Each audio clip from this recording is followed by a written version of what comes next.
You are now tuned into the Cut Game radio show hosted by Groom City. With the Cut Game radio show, we let them know we stay true To the Cut Game. Yeah, that's how we do. It's the Cut Game radio show, we let them know we stay true To the Cut Game. Yeah, that's how we do. It's the Cut Game radio show, we let them know we stay true To the Cut Game. Yeah, that's how we do. The Cut Game radio show hosted by Groom City. That's how we do.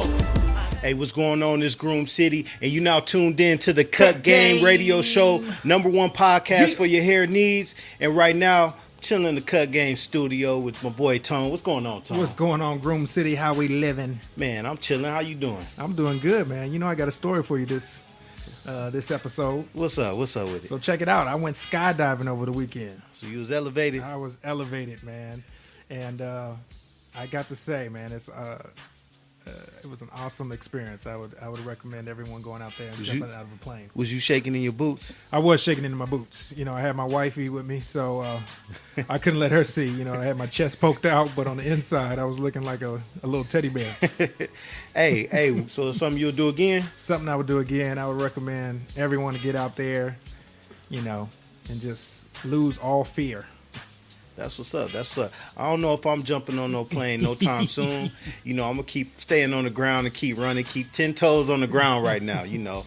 But right now, we at the Cut Game radio show. Yeah. And today we got somebody, I'm talking about, we got a a legend in the building. Another legend in the building. Yeah. We got somebody that's been all across the globe doing this cut game. Yeah. Doing this hair game. We got somebody that's California native, Watts, California to be exact. Been in this game 24 years. The boss. But I'm going to let y'all know something. He's been doing it on the biggest stage you can do. I'm talking about Lady Gaga, all type of tours, Tamar Braxton, working on countless shows since 2005. But today, we have none other than the legendary Brian Stephen Bell. Yeah. What's up with it, man? Give it up. Thank you. How's it going, man? Man, thank you for stopping through. Thank you for having stopping me. through. This is awesome. So what's up, man? How you been? Awesome. I've been great, man. God Awesome. has been good to me. Yes. That's up. All the time. So, what got you started in this cut game? Oh my gosh, you know, when I think about when I got started, I you know, when I tell people, you know, I start off with usually the story of me and my wife, you know, being in New York. But really, when I look back, you know, I grew up in my family around some amazing, the most awesome hairstylists. I saw my aunts, you know, braiding basket weaves endlessly all day long. You know, the neighborhood, you know, everybody. Yeah. That's where it started. That's where I got it from. You know, Now, how old were you just watching them doing these basket all my weaves? life, growing up as a kid. You know, that's. So it's always been around. It was always, and it was hair all over the place, all over the house. You know, it was always a part of my life. It's not that I wanted to do hair back then, but when I look back and I see where it really came from, I've always been surrounded by it. You know, it's my aunts, my aunt Deborah, my aunt Esther. You know, they were awesome hairstylists. That's what. Now, do they still do hair today? I don't know. They never did it professionally or anything like that. It was just in the living room. Now, you already Off the know. grid. You already know on the Cut Game radio show, we refer to that as off the grid. You know, and that off the grid game is real powerful. It inspires people. You know, like my man Brian, inspired by that. Yeah. So they off the grid basket oh my weaving gosh, it. basket weaving like nobody's business. You know what I'm saying? Yeah. So as you watching that, besides just the technicality of it, what else did you pick up? It was some from the joy in the people's faces receiving that, or? What I picked up is that, you know, how they had a passion for it. You know, it's what they did, and they could have been outside doing cheerleading or doing whatever girls do at that age. You know, but that's what they were in the house doing. That's what they were passionate about, and they did that. And also, it was a craft. They could do it in the living room. They could do it outside. They can do it anywhere. Nobody taught them to do this. They didn't go to school to learn this. So basket weaving is just in our women DNA, huh? Just you know, the thing is, you know, it was something that it was a part of them, and no one could take it. And it wasn't taught. No one could take it away from them. So they could do it anywhere. And so it was like an art. You know, it was what we called a trade. Yeah. You know, they can do it anywhere. So that's what I liked about it also. So as you were a kid watching this, when did you transition from just being around it to actually doing your first hairstyle or your haircut? Well, I started, of course, doing myself. Yeah. Yeah. So You know, cutting my hair, you know, in the bathroom, cutting my hair and doing all kinds of crap to it. You know, my mom and my aunt and them, they would, you know, be done with their perm. So I'd use the rest of their perm stuff.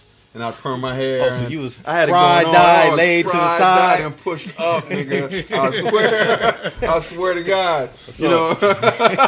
so you didn't achieve that little curl. You Oh no, I didn't want the curl. I wanted to stand straight up. You had the Oh. Booker T then. He Oh, had the yeah. Booker T.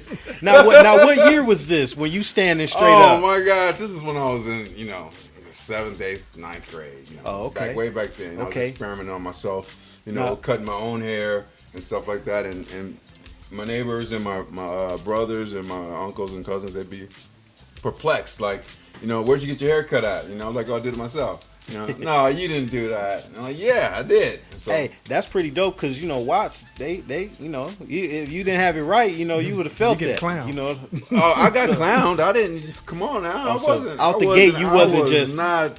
I was nobody's friend back Oh, okay. then, and nobody. I was the crazy, and as well as they thought that I was crazy. I was a weirdo. I was everything, but you know who I am right now, and they didn't see that. But back then, I was. So you weirdo. said back then you was a weirdo.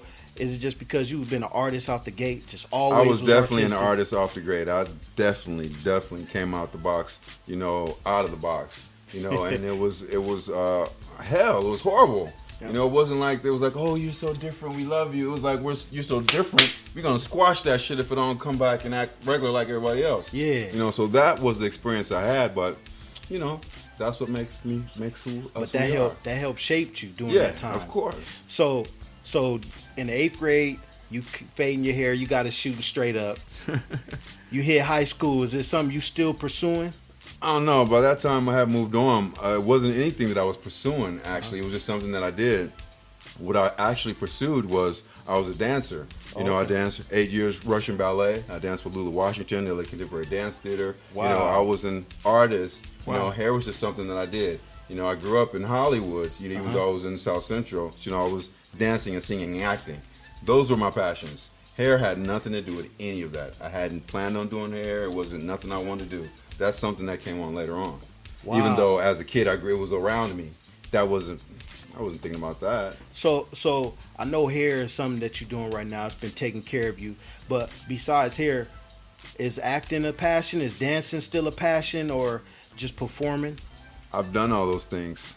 I've done it to, you know, the mountaintop and the valley below. I've experienced all those things, and right now, I'm a hairstylist. That's what's up. That's what's up. Yes. So once that hair stuck, it was a wrap, huh? You know, it's just something that I'm passionate about and I love to do. You know, I've made it a career. But once I win an Emmy or an Oscar, I'll be done.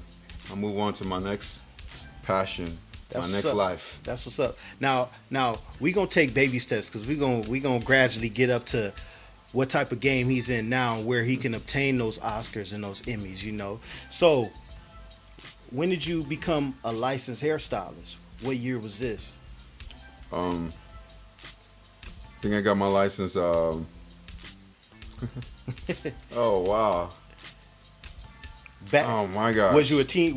Did it have teen at the end, or was you in your 20s? No, when I got my license, I was maybe 22, 23. 22, 23. What school did you go to? I went to Wilfred Beauty Academy, which was on the corner of Hollywood and Vine. You know, they closed down, and then I had to go to Marinello's in Inglewood. That's So where I they finished. closed down while you were a student. Yes, and they were a legendary school. They were the best school to go to, Wilfred Beauty Academy. You know, Wow. it So was you got awesome. that last bit of That magic. last little bit, you know, but it was funny because at the time when I went there, I wasn't fully committed. I wasn't a hairstylist. I went there for a few months and I was like, this shit is crazy. And I dropped out. I was like, I'm not a hairstylist. It's crazy. You know, it was hella weird. What made you not feel like a hairstylist? Because I wasn't at the time. I just thought it was something I wanted to do. And so when I went to the school to do it and I saw all the people that were doing it, I was like, no, it's not me. Yeah. I got up out of there. You know, and I went on back to doing some modeling, and then I had my daughter came into the picture when she was born. And so at that time, I was like, okay, I need to go do something. And so beauty school, they kept the hours that I had, so they allowed me to come back. So I went back and finished. And that was You know, in that's Marinello. when, yeah, and that's when I kind of had to committed towards it. That's what's up. So you're 23 years old. You got that cosmetology license. You in the heart of California where it's all happening. Where do you take it? What's your first gig with your license? Were you in a salon? Were you off the grid? Yes, I worked in a salon for a while, but at the time I had already been modeling for a while, so that was already taken off. You know, Wow. so I was doing them both at the same time. I was going to school to get my license, but as a job, I was already, had already done Jean Paul Gaultier, had already done those Damn. types of things, in the runway world and the modeling world. So by that time, wasn't really focusing on hair. Yeah. I was modeling. I was being supermodel of the world. I was living in New York. I was doing that whole thing. Now, how did you? We gotta backtrack. Hold Yeah, on, this because is- you've been modeling. this is good, Hey, because you know what I mean? most people say I've been modeling. That just mean they took a picture. You know what I'm saying, and got big posted somewhere. But you doing modeling on a high level. Oh, yeah, I did it. How did you just get into the modeling? See, that's a whole different show. I mean, because Oh, that'd be a that's whole deep. different story. I mean, Yeah, yeah, right. have But to go into all that. give us just a little bit of it, so because Okay. as we progress, John Okay, Paul I told Gaultier. you that I was a dancer, and that was my passion, and that's what I did. And I didn't just do it. I was a ballet dancer. Yeah. I danced with the choreographer from the Curop Ballet, Okay. Eugene Bellicon was his name. So I was doing a show at UCLA called Ceremonies in Dark Old Men, and there was a photographer in the audience, and after the show, he came up to me and was like, "Oh, let me take some pictures." I was like, "Oh yeah, I always get that. Yeah. You're so beautiful, whatever." So that's just normal. Yeah, it was hella normal. Oh. So I didn't, it was when I heard it, I was like, okay, yeah, okay, we kept it moving. But this guy actually turned out to be Cliff Watts, who was a world-renowned photographer.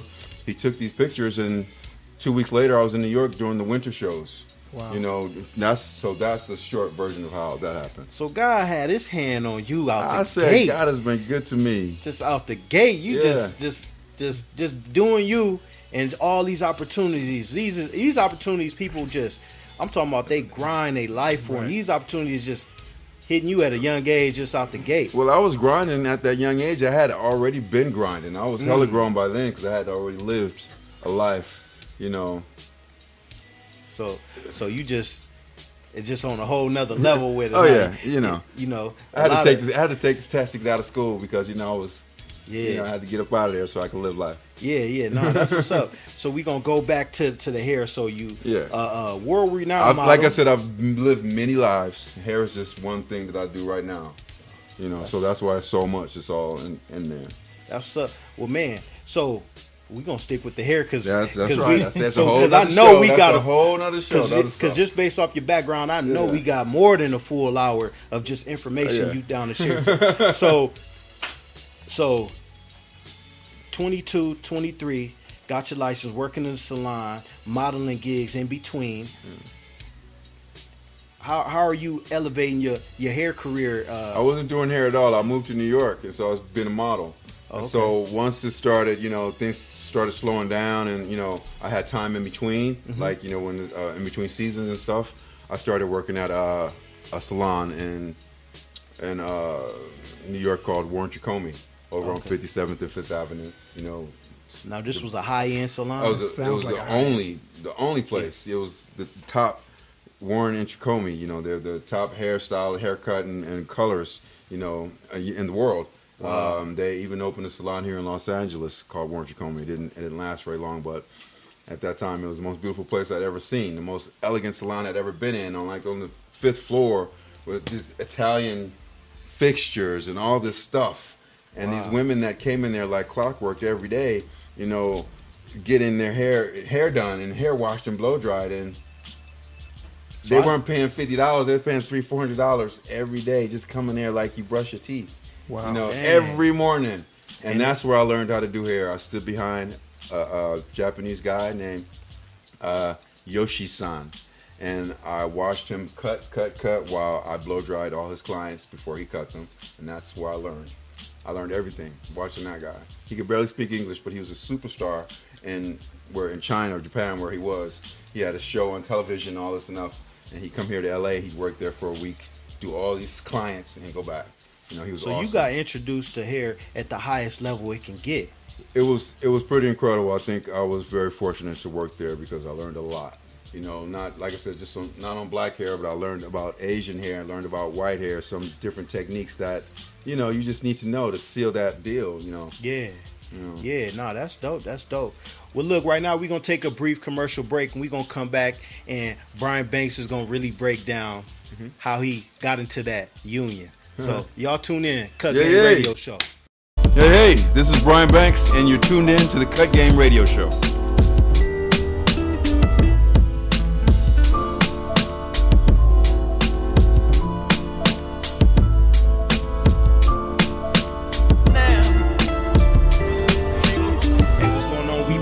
Cut Game Radio Show with Brian Stephen Banks. Yep. So you're Yoshi-san's assistant at Warren Chacomi's out in New York. Yes. Over on 57th and 5th Avenue. 57th, 5th Avenue. Yeah. Y'all, what, in Paris? Where? Warren Chacomi was awesome. It's right there in the city, and I got to learned a lot about, Asian hair cutting, white hair, all the different types of hair. And it was just incredible to see it, in action. Yeah. That was, at the highest level working every day. I mean, we were in between Bulgari and Chanel, those buildings down there, and those people that came there, they were high-end, people. Yeah. So they expected the best, and I was right there watching it happen. It was incredible. Wow. It was totally awesome.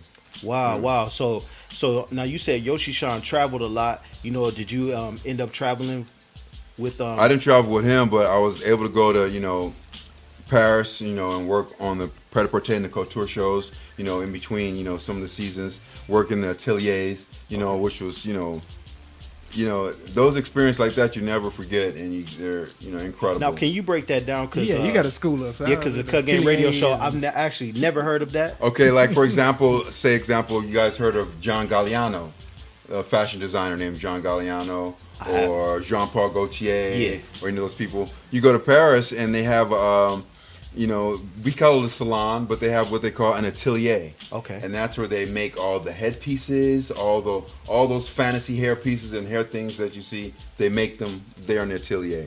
Okay. And for John Galliano, they were doing stuff like finger waves with dreadlocks, stuff like that. So that was the workshop. And so in Paris, so it's kind of incredible because in Paris, they're doing all kind of. And you got to work there? Of course. Damn. Ain't no hidden. Let's get started right now. None of that hidden figure bullshit. Yeah. We was in there, and we Right. was niggas. And we was in there, and of course they never saw any of us do the work. Okay. But it was me, my boys, Derek Scurry, who lives in New York. Okay. Like I said, we were there doing it, and they had us there because we were the only ones that could do it. Wow. Yeah. Yeah, I ain't gonna lie. Somebody from Watts is the only person I know can put a finger wave on some dreadlocks. You got to make it happen. I mean, think about how that would come to be. Yeah. You just got to have great instinct. And instinct is not something that is learned, and you can't teach it. You're born with it. So it's just in the DNA. We Oh, back yeah. to that DNA, Oh, yeah. huh? Oh, yeah. We back to the DNA. Oh, yeah. So, man, already this is an amazing career, and we haven't even got to. We ain't how You you- haven't gotten back how to you- Hollywood yet. How you transition into You haven't film? gotten back to film and television Can you yet. take us there? I told you, many take us. lives, man. Take Some us. levels to this shit. Okay, take us. We in Paris right now. Take us to back to Hollywood. Let me take you on back. Okay, cool. We're in Paris and we're Okay. in New York. I think like the last fashion show I did there, working backstage at Hustle and Bustle, was Isaac Mizrahi.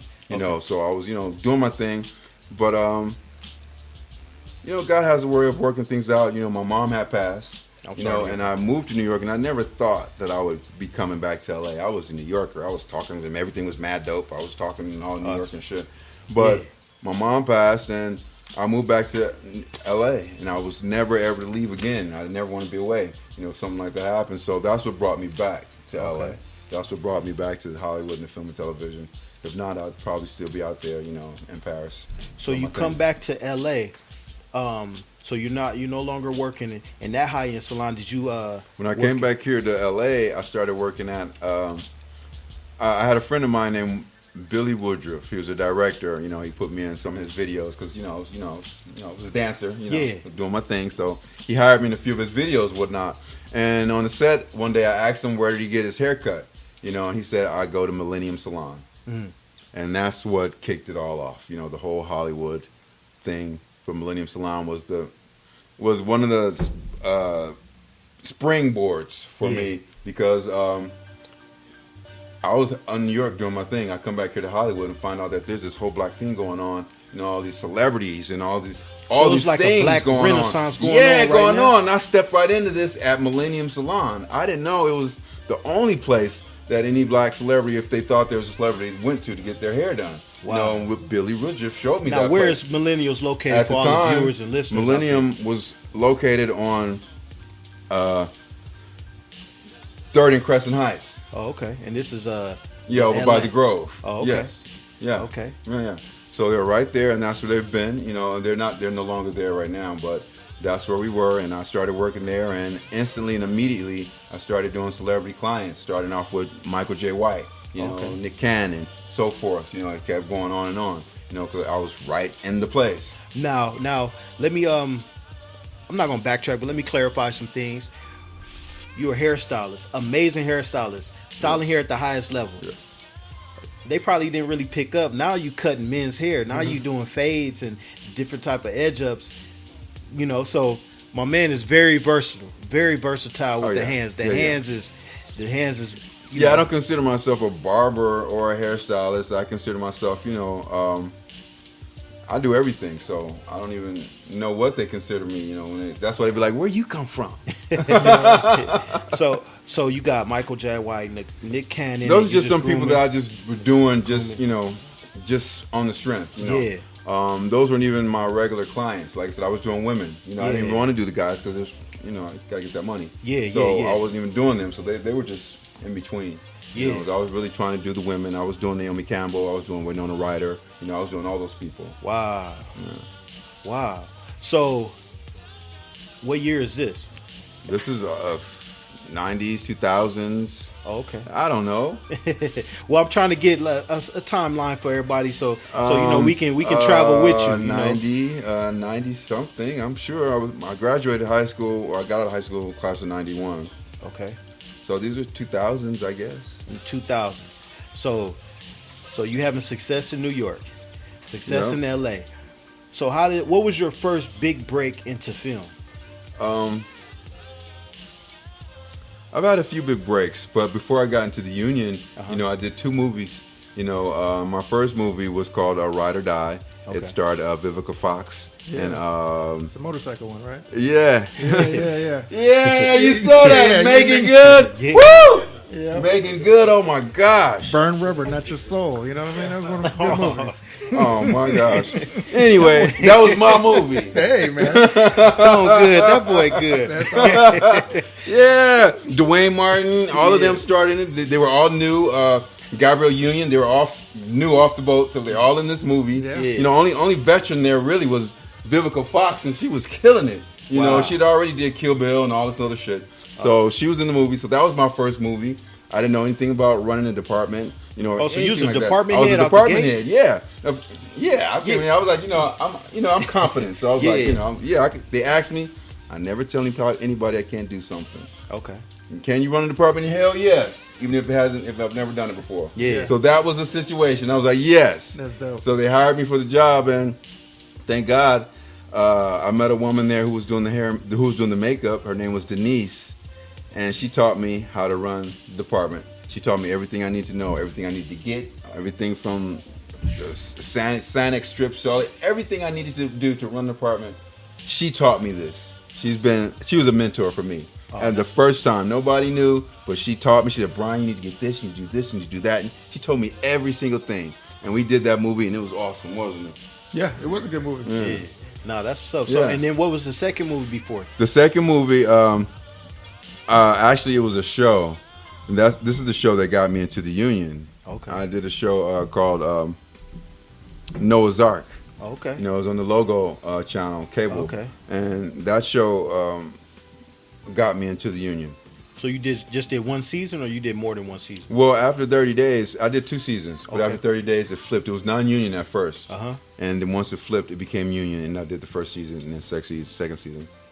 So when it flipped, that's when you figured out that union is a whole nother game. Now, Well, thing is, it's really a trip because I didn't really know anything about the union. I wasn't trying to be in the union. I was doing my thing. I was balling out of control already. Yeah. So once I did this, they started telling me about the union, and I'm like, well, what is this union about?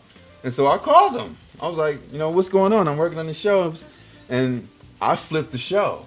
They didn't know anything about the show that was going on. Wow. And that's how it flips. When they find out about it, they come down there and they put their foot down and make the shit go union. Oh, okay. And so I kind of let the bag out, and I wasn't supposed to count the bag. Yeah. But they came She was down. on survival scrolls. Yeah, I was like, what's going on? I didn't know Yeah. what this union thing is about. So I called them. They came down, and sure enough, the next week they came down and they shut down production. Everybody had to go home.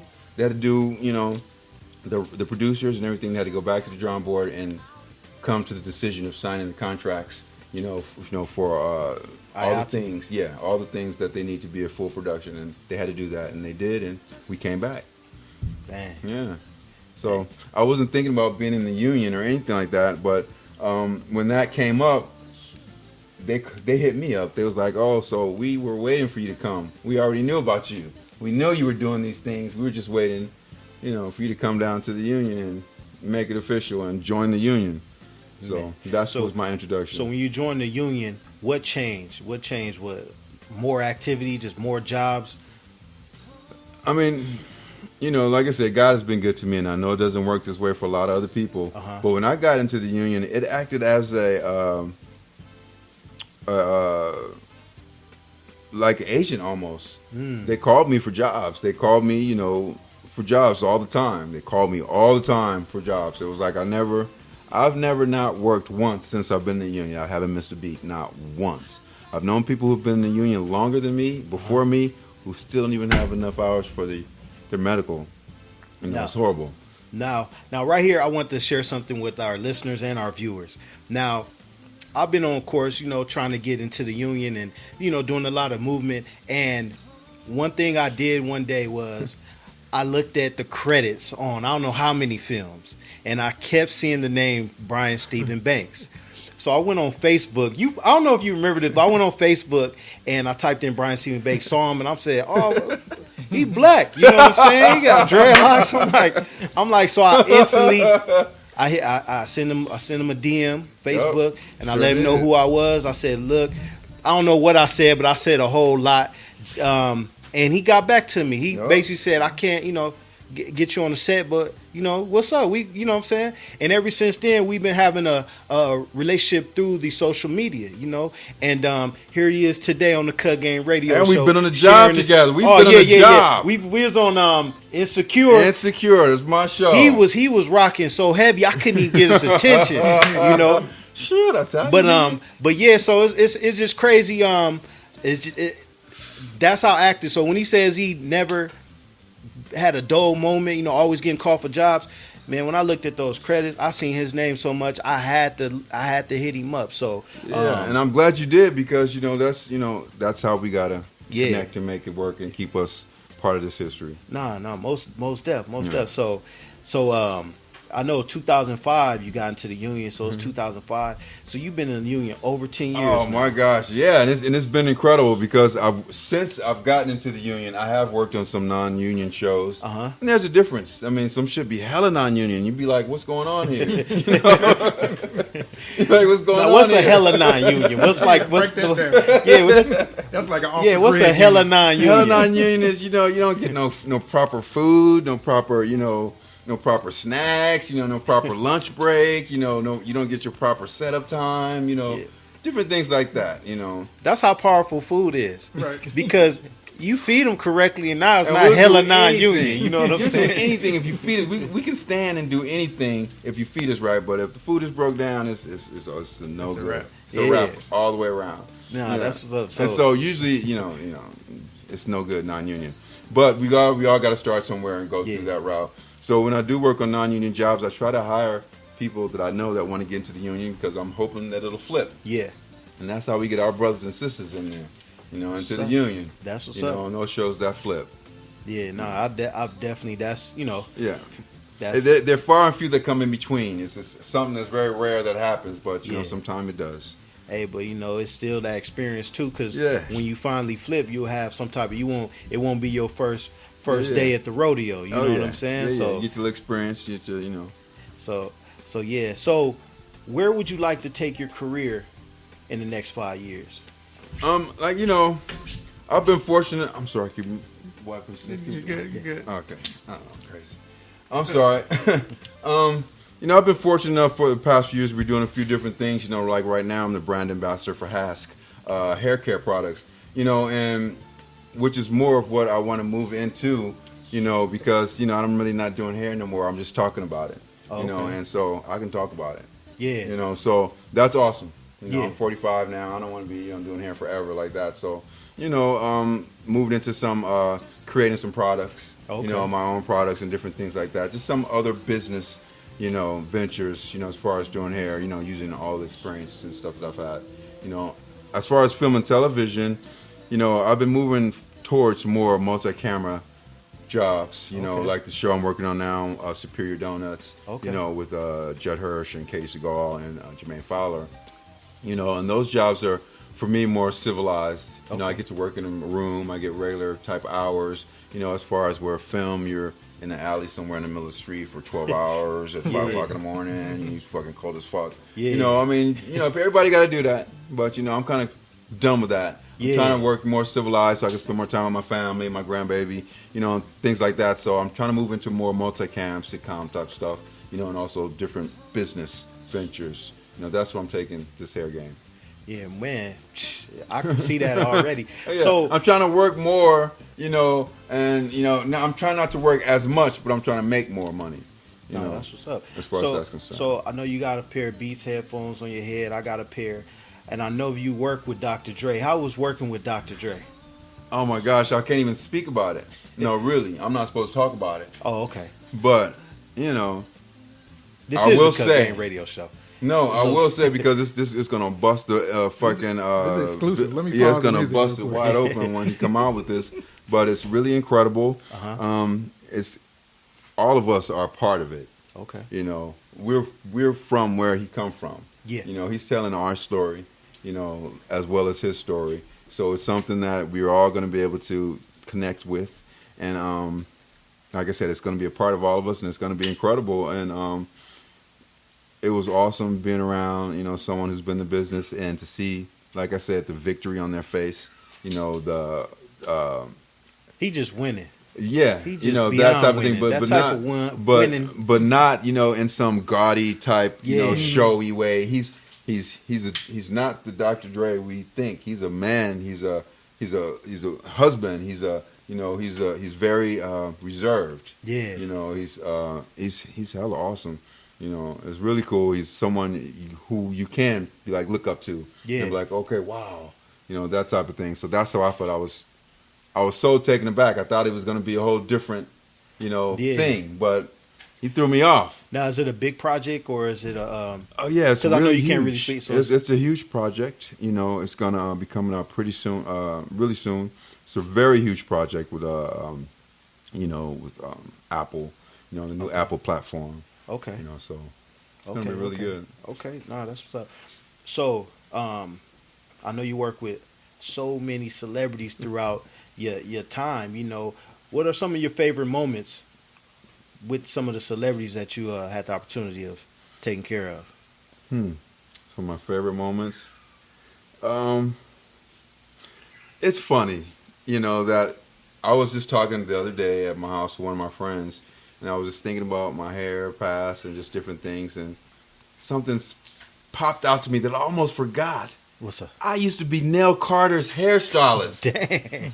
Oh my god! Give me a break? Yes. Oh, Wow! Rest in peace, Nell Carter. Oh my gosh! And I thought, how did I almost forget that? Damn, And she that's was crazy. awesome, Wow. funny as hell.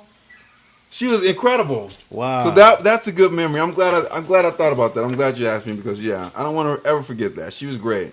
That was one of my good, that was incredible moments being with her. Uh-huh. Watching her on the show and then Yeah. being around her like, Nell Carter. Yeah. Right. Yeah. It was really weird. She passed shortly after, but she was incredible.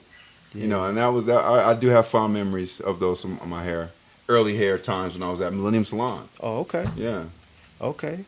Nah. So, any musicians that maybe you have toured with and Oh yeah, I was on tour for a year or so with Tamar Braxton. I was her hairstylist, for a while, and She was awesome. We did the whole thing with John Legend, the Love and War tour. How long was that tour?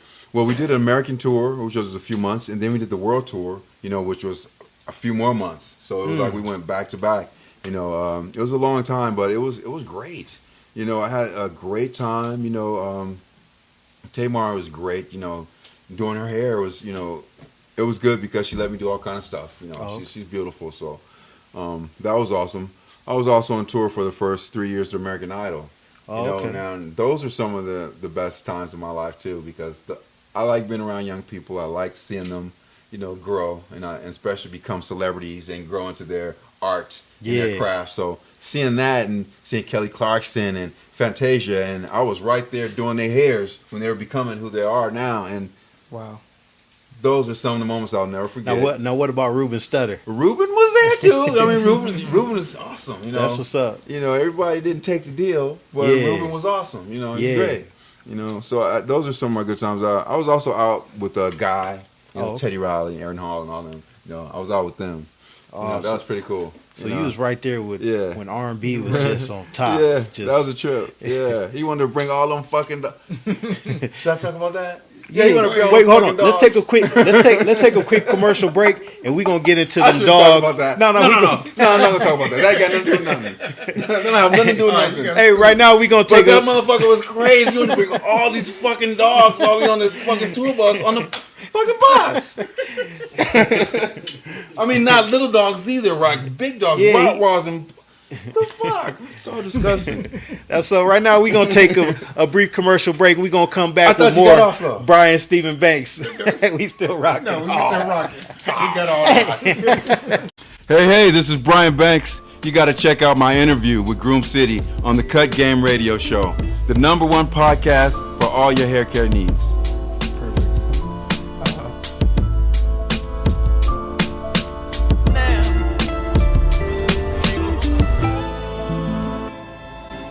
Hey, what's up, y'all? We back on the Cut Game Radio Show with the legendary Brian Stephen Banks.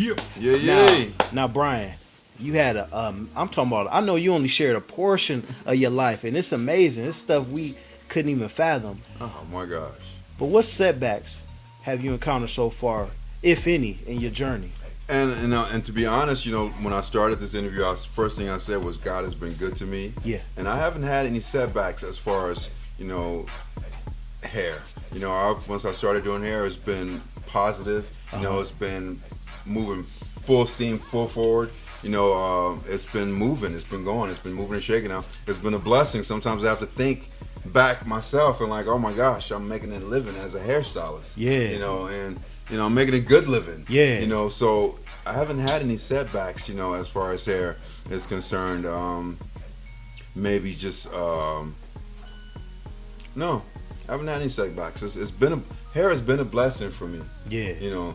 I've been able to do it anywhere. I've been able to, supplement my income when I was a model or when I was doing different things. It's been there. So it's always been the wind beneath my wings. Now, for our listeners, our viewers out there, that's what I love about the Cut Game, is that it'll sustain you, whether you on the grid, whether you off the grid. It's there to sustain you. My man, he haven't had too many hardships with it, but sometimes you might gotta fight for it to work for you. But at the end of the day, it's an amazing career to have up under your belt, or to just fully support yourself and your family with it. So I think there's a difference also. What's up? Some people just want to do hair and they want to get and they want to work in a salon and they want to, that's the thing to do. They want to work in there all weekend, all night, and they're happy with that. And that's cool. And you can make a living and sustain yourself and survive that way. But for me, that wasn't enough. So it's a different mentality when you want to do more than just cut hair. Yeah. And you're cool with that. I wanted to create images, make characters, and that's what we do in film and television. Yeah. So there's a difference, as far as the how you want it to maintain you and what it is that you're doing with it. Like I said, just being doing hair and working in a salon, it's okay, but most people who just work in a salon, and they can't come and work on set. Yeah. They have to go through a process from just doing hair and their craft and what they do to something enhancing their craft. which is taking it from being this whole perfect thing to making it into a character. Yeah. Or like when I did Pirates of the Caribbean, you know, we weren't in there doing no fades. You know, we were making octopuses and stuff like that. So that's a whole different hair game, you know, as opposed to when you work in the salon and this is what I want to do, you know, this and that. You know, so it's, you know, it's a different mentality, you know. Now for my listeners and our viewers out there, we got Brian Stephen Banks in today. I'm talking about somebody who's been working on films like Pirates of the Caribbean. So this is the Cut Game radio show. This is the type of talent that God was able to provide for. We can share this type of information with you guys. You know, this is just on the highest level right now, you know, and we bringing it right to you right now on the Cut Game radio show. So what was a pivotal moment in your career that shaped you as the man you are today? I think I can honestly say it was probably when my daughter was born. Okay. Because at the time, hair was just something that I did, something that I could do. You know, I was doing my own self, doing whatever. It wasn't. I wasn't thinking of making a living. I wasn't thinking about it. You know, and once my daughter was born, I had to make a decision as well as far as my life choices because now everything had changed, and so I had to make different choices as far as my. I didn't even have a career, but as far as I was going to make money and take care of her and my wife and all those things at the time. So I had to, you know, hair had to go from something that I did to a career. I had to make it into a career. Okay. And once that happened, that's when my life changed. That's when everything I did about hair changed. That's when the film, that's when everything changed once I decided to make it into a career, not something that I just did, you know. And so that facilitated that, my daughter being born. So she just came with blessings. Just it was a blessings. blessing. It was a blessing, and then it took me from being, you know, just a kid and just being able to do something, and it took me to a person who looked at what I did and decided, okay, this is something that I can transition into making money off of and making a living off of, and, you know, supporting myself. And not only doing that, but as far as an artist, I can win an Oscar or an Emmy doing this. Yeah. Wow. Now you're gonna get that too. I am gonna get it. You're gonna get that. Yes, I am. And I know you briefly said it, but that blessing, your daughter, she also just blessed you. You're not your grandpa. So. Oh, not yet. She was due yesterday, but you know, he know Trump is out here, man. He don't want to come out. He's not trying to come out. She's been watching too much news. I told her. Yeah. So he's not coming out yet. He's too afraid. So okay. Maybe another week, maybe. So, but I'm looking forward to being a grandfather. My daughter is also in the business. She's exceptionally amazing. She's a special effects makeup artist.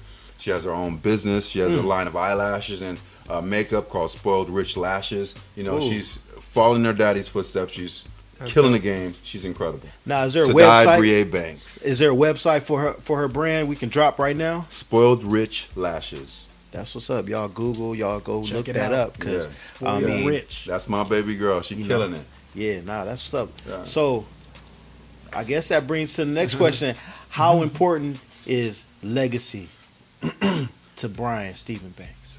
Well, I guess, you know, it is important to me to a certain extent because I found myself, you know, on the Warner Brothers lot, you know, or on, you know, the CBS lot, you know, after everybody's gone and when it's late, and I'm driving around and I'm walking around and I'm feeling hella weird because I feel like I'm you know, I'm here in these places where they've done great things and big movies, and, you know, I feel like I'm a part of this legacy. I feel like I'm a part of this history. I'm a part of this. I work here. I'm doing all these things, you know. I feel like, you know, that's the best part of this, you know, knowing that I'm going to be a part of this film and television, which is never going away. Yeah. You know, the cinematic history. You know, I am a part of it. I feel like, you know, we are pop culture, what we do. Yeah. You know, and so that legacy, you know, I'm a part of it already. I know when I went on IMDb and looked up all those movies and kept seeing your name, those movies not going to expire. Yeah, so you know. Your legacy is already there, you know, and it was something that impressed me. And this was like 5 years ago. So I know you done, you know, just triple whatever I was exposed to. So your legacy is growing to something amazing. You know well, I'm still trying to build, I guess. But more important than that, I'm just happy that, my daughter's found something that she wants to do, that she loves, just like I did. And it's kind of the same thing, and she's doing hair and makeup. So she's already doing better than me. And so I feel great about that because, that, I always been a part of her, and that's living on, the passion I've had. She picked it up, it's living on within her. Yeah. So that's awesome. Nah, that's what's up. Yeah. So we ask everybody when they come on the show, if there was a code of conduct for hairstylists and barbers, what code would Brian add to that? The code. Because I know you've been in situations where people done violated an imaginary code and Brian Banks. So what code is that? I don't even know if it's code. I mean, I already spoke about it just now. And it's kind of a good thing and it's a bad thing because, like I said, in order to operate at this level of the game, I think what is required, is more important than the skill itself. Because I can do this with my eyes closed. Yeah. But can you do this with your eyes closed in the desert with a paper clip and a fucking toilet roll? Wow. I need someone, and I need to be involved and be around people who have incredible instinct. Yeah. And like I said, that's not something that you can be taught. I think it's something that you're born with. Yeah. And so I think our union in our film and television has a unique and efficient way of weeding those people out. Wow. So that we all end up coming together, and it's just a band of weirdo, crazy people. You know how we are, but we make it happen. So I think the code of conduct, is instinct. Were you born with it? Do you have it? Nah, that I mean, I don't know I don't know how to put that, but I think being in the union and working around hairstylists and being in the trenches and doing everything that I've done, that's the one thing that I look for. As the person that I ain't got to tell them what to do. Yeah. They come to work and just go to work. Yeah. They know what to do. They got good instinct. They see all the Mac background over there. They don't need me to go tell them to go get them started. Stuff like that. Yeah. Or just, you see his fucking lace front coming off, you don't have the stuff, but, they got, go fix it. Yeah. Just instinct. Yeah. To do what's, Nah, I think what that's I mean? a dope code, just instinct. Yeah. Just instinct. Yeah, that's what a lot of people are lacking. A lot of times you get people on the job and you're like, you've done this a million times. Well, I shouldn't have to tell you anything. Yeah. Now, what was the longest project that you've been a part of? Because a lot of projects I've been on, they're 24 days, 28 days. But, you've been in the game. Well, like I said, I've done so American long. Idol, and I've done them. They were like 3 years. So that's the longest job I've had. Wow. Yeah. Wow. Yeah, with them, and it was pretty cool. I loved it.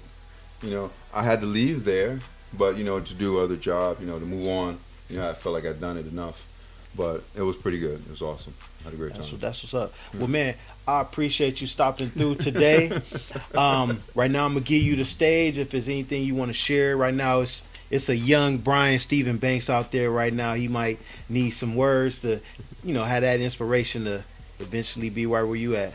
I would say to all the young stylists out there, to not to give up, to persevere, and not to expect, anything less, than your best or their best. And what I do for myself is try to find people who are able to give in to the process and allow you to do you. That's what's up. That's what's and up. only work with those people. That's what's up. That's what's up. That's what's up. Well, man, thank you, Brian. I appreciate it, man. Thank you for stopping through the Cut Game Radio Show. Oh, my gosh. Now, right now, we're going to break for a quick commercial break. And when we come back, we got somebody else that we're going to share. He got his own product line. So we're going to give you guys the whole process on the Cut Game Radio Show.